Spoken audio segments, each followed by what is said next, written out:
Naintindihan mo na ba ang salitang kapag mahal mo, pakawalan mo?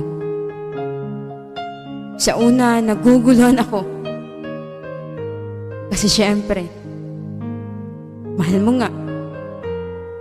Bakit mo naman pakakawalan? Until na-realize ko na totoo pala ang ganito. Na kailangan mo nang hayaan ng taong gusto nang umalis. Kailangan mo nang pakawalan ang taong minahal mo ng totoo. At gusto mong maging masaya siya. Kahit hindi na ikaw ang dahilan sa ngiti niya. At yan ang pinakamasakit. Sa pagbitaw mo sa kanya. Sa relasyon, hindi lahat ng bumitaw ay hindi na mahal. Minsan bumitaw tayo kasi kailangan nating pakawalan. Yung ikaw na lang ang lumalaban.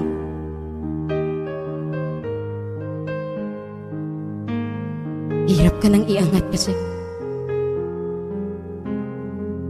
Hinihila naman niya pababa para ikay sumuko na.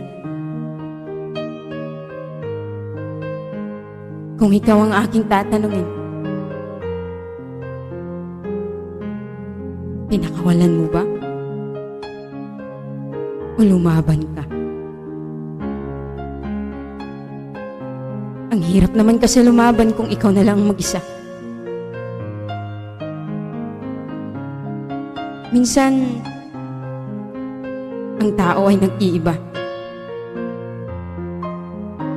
Hindi mo hawak sila. Kapag hindi ka na gusto,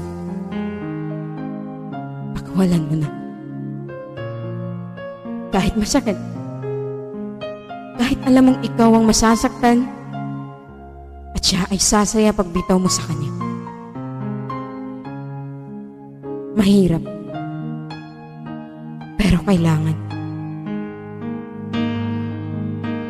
Siguro naman, hindi na tayo magmukhang tanga.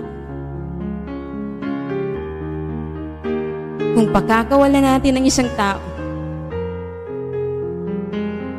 kahit mahal mo pa.